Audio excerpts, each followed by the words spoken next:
And welcome to June. If you're hearing this, the continued test at Blueberry is working. Let's see, just to let you know, I have other podcasts you can check out. One is at podcasthelpdesk.com for those of you interested in podcasting. And I also have a companion to that, Podcast Help Desk News. Check that out at podcasthelpdesknews.com. You can also find me on Your Podcast, Blueberry's official podcast. You can find that over at powerpresspodcast.com. And finally, I do one called Fast Food History over at fastfoodhistory.com. Anyway, on with the show. Good morning, good evening, good afternoon, whatever the case may be. This is Mike, and out here in the woods.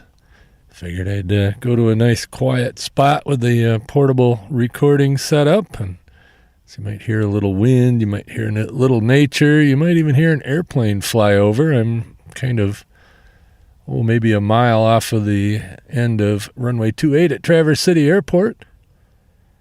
Not a lot of flying going on today, although could be.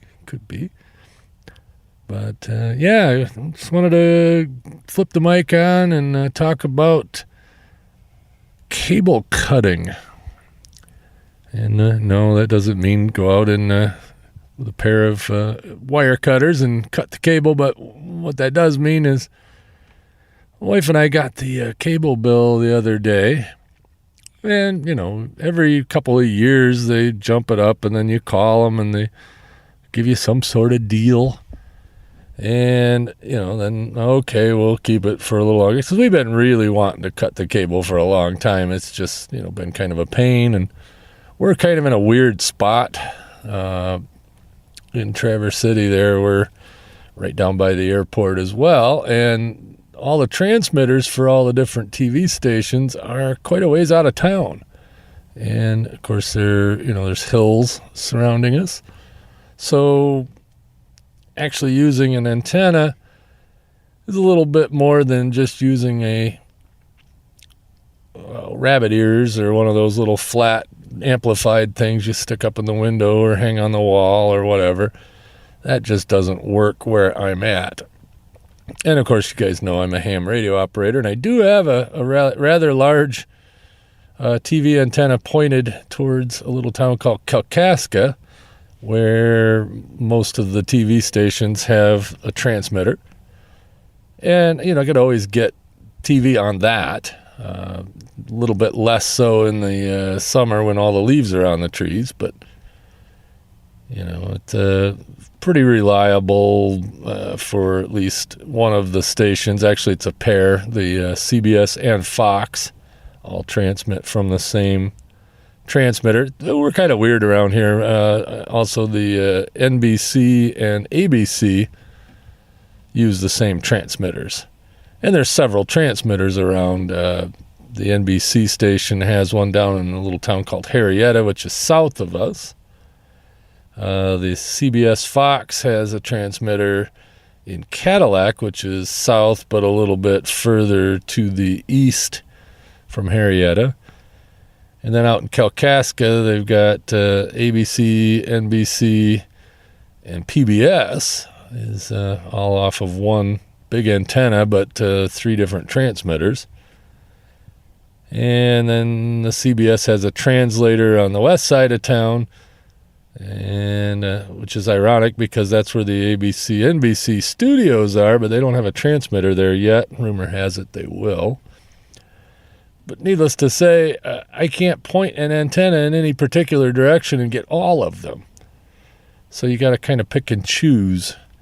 So wife and I decided that we watched more CBS and Fox than anything else. So the one antenna is pointed right at Kalkaska. So on that TV, because we have to have 2 antennas, the way our house is set up, I could possibly run coax from one antenna to another.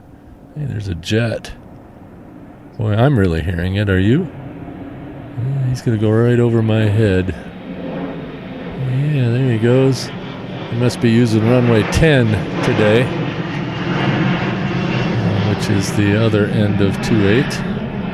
So they're taking off this direction instead of coming in for landing this direction. Yeah, that was looks like an Airbus of some sort, baby bus of some sort, probably 319. I don't know, I'm not that good at airliners. But anyway, yeah, he came right over my head and turned to the right. Anyway, back to the story. So we got the one antenna hooked to the one TV in the living room, and that's pointed to the east to pick up ABC, NBC, and PBS. And ironically, it picks up off the back side of the antenna. It also picks up the CBS translator on the west side of town. That's fine. And we have another TV in our kitchen, our dining room, actually, and that's kind of the one we use the most.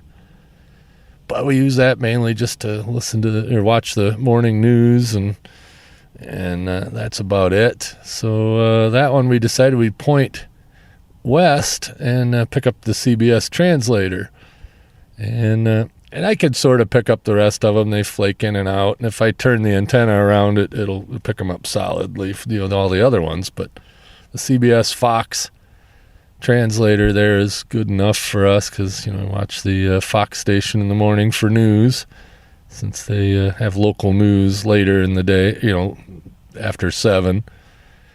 And so I figured that'd be good enough. And then, of course, we've got Apple TV and we've got Roku. Apple TV in the kitchen there, and Roku in the living room. And then actually down in my office, I have a Fire Stick. So anyway, so I've got all the digital stuff. I've got, Amazon Prime. I'm a Prime member. I use that quite a bit. And let's see, I got this big old van pulling by here, trying to figure out what he's up to. See, I'm sitting down on a cul-de-sac in an industrial park back in the woods. But anyway, I don't know what they're doing. Just running around with his 4-ways on. But so anyway, we got got Amazon Prime, so I can watch all the Prime stuff because get a lot of stuff delivered and whatnot for work and so it's part of that is you get the streaming service. We also have Netflix. Wife and I are a fan of the Ranch, which is one of the Netflix originals, and of course, some of the other stuff there. Plus, it's good to watch movies and comedy, whatever. And then, of course, there's Pluto TV, which is totally free and works everywhere, and they've got some good channels. I wouldn't say a lot, but they got some good channels. And let's see, the ABC and NBC in town is part of the Sinclair Broadcasting, and they have an app that you can get. So I could watch the local NBC news through the internet as well. So, I'm not out of luck. And the bill that we got from Spectrum had went up like $40 a month. And I'm still going to keep their cable internet service because, I just need to have that. So I got the cable internet. That's for work, and that's good. It's plenty fast, and, but our bill went down, or will go down, as soon as I turn in the 2 cable boxes. It's going to go down a full $100 a month. And I think I spent $39 on the second antenna that I put up. I don't know if I told you about that, but I put up a second antenna today, and that's the one that's pointed west towards the CBS Fox translator. And then, like I said, I've still got the one on my ham tower pointed east towards the rest of the stations and whatnot. But anyway. But I think I spent $39 on the antenna at Home Depot. Another $10 for a chunk of coax. I had to drill a hole in the side of the house. No big deal. And so, probably spent another $10 in, hardware and goop and staples and, to staple the coax up under the eave and run the coax up to the antenna, which I put on the peak of the roof. We've got kind of an odd roof. So we've got a flat roof over our dining room area, and then there's a peak on the main house because the dining room was kind of added afterwards. So really, I just put it on the peak of the main roof, but I was standing on the dining room roof, and it works out good. I can jump up there pretty easy. Throw the ladder up, and if I really want to turn it around and pick up something else, if I need to. But we spent so much time watching the darn TV, and we're going into summer, and lots of things going on. Kathy's going to be having a surgery here pretty soon that she'll be laid up for a month or two, and not that she didn't want to watch TV, but she can watch all this online stuff. Like I said, Roku, the Apple TV, Netflix, Amazon, all these different things. So she's got lots to keep her busy watching TV. Plus, she's going to be doing other stuff. So, I think it's still good. And most of the stuff's reruns and commercials and paid programming. That's the one I always like. Paid programming. Some of these local stations, they just do that over and over and over and over and over again. I don't know how many times I've seen commercials for My Pillow that last 30 minutes. I'm like, really? That's what podcasting is for. You don't get all the commercials. You get some commercials. Depends on what podcast you're listening to. But, there's enough other stuff out there on the internet and the limited over-the-air stuff, like for local news and whatnot. I get one group of stations just fine. That's all I really need. If something really big is going on, they'll cover it. Plus, I can, get it through the internet or through the radio or through podcasting or through streaming it to my phone.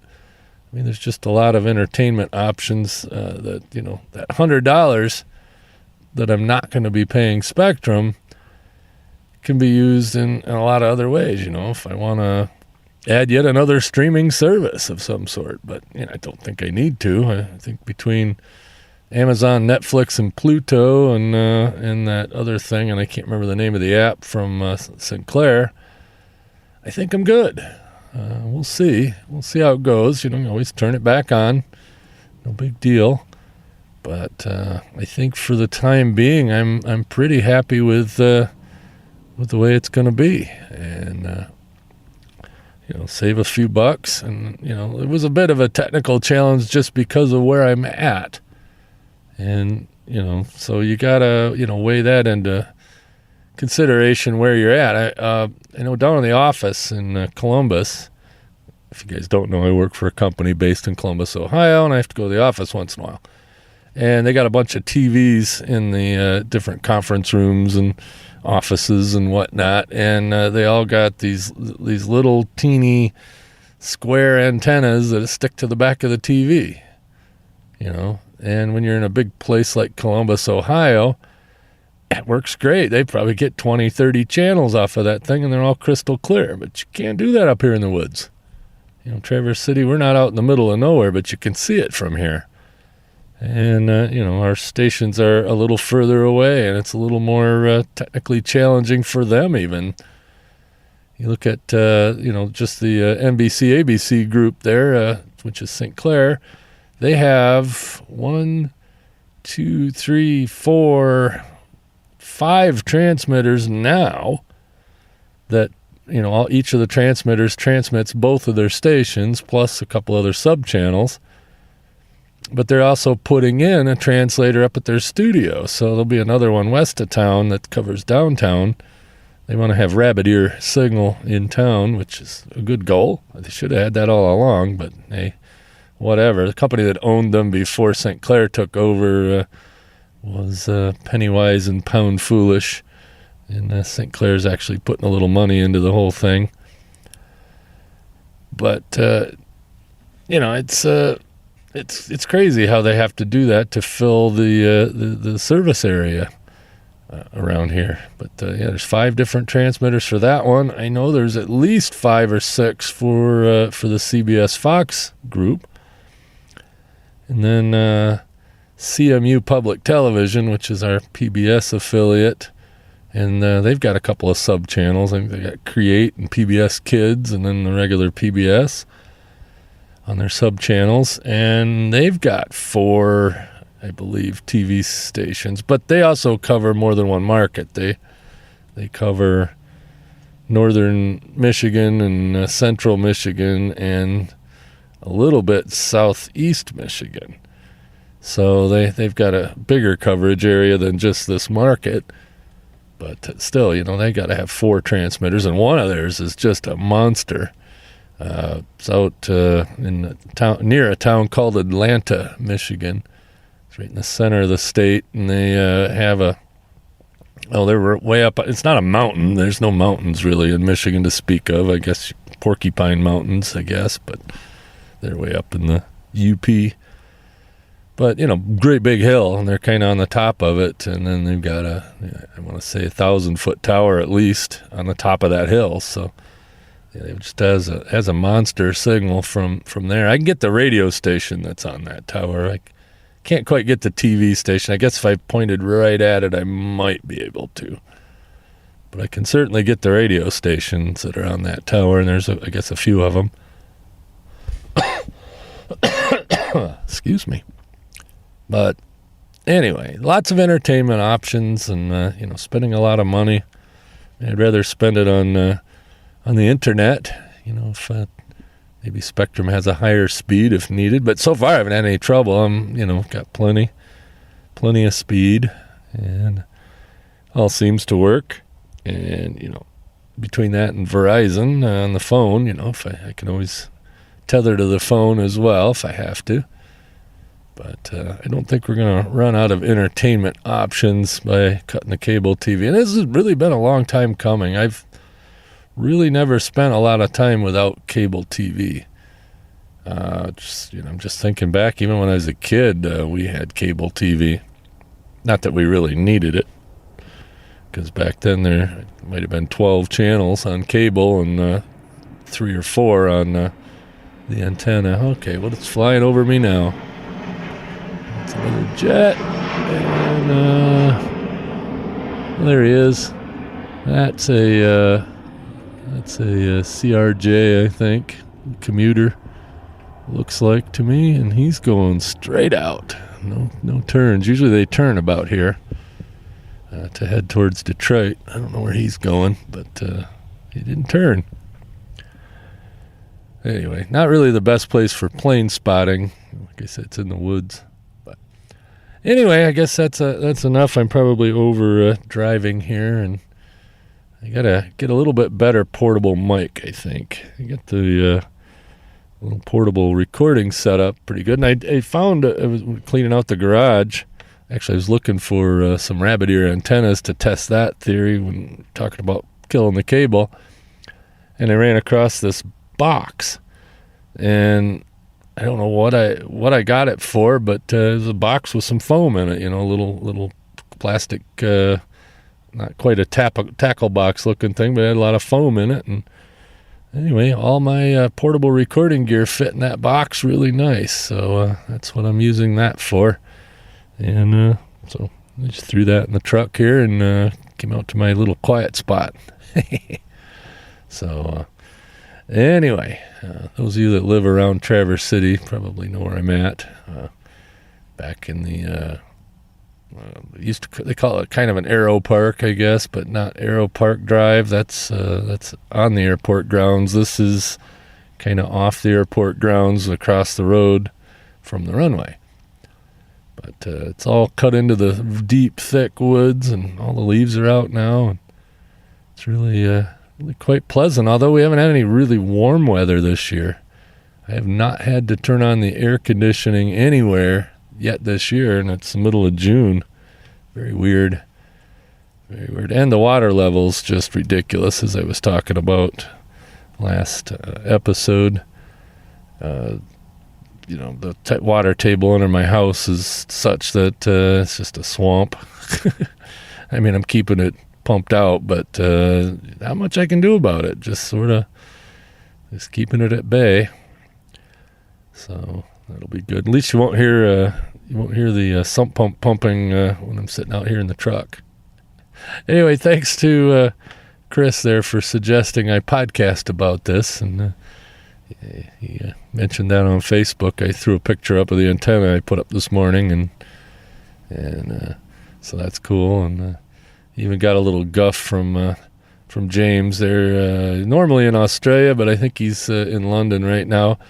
He saw when I took the picture, I had just wadded up the coax, the excess coax. I didn't know how much I needed, and made a loop there underneath the antenna. And I fully intended on cutting it off and getting rid of the excess. And so anyway, he shamed me into it. So I do have the excess cut off.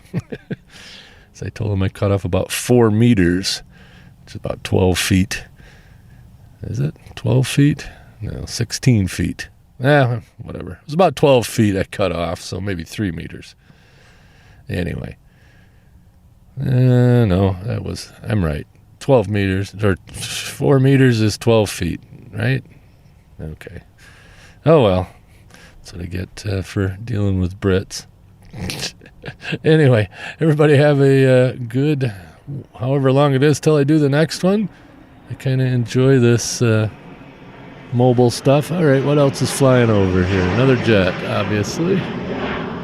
And that looks like another CRJ. And he is making the turn, so very good. And going the other way very fast as a seagull. But I don't think he was anywhere near the jet. So anyway, with that, I will catch you later.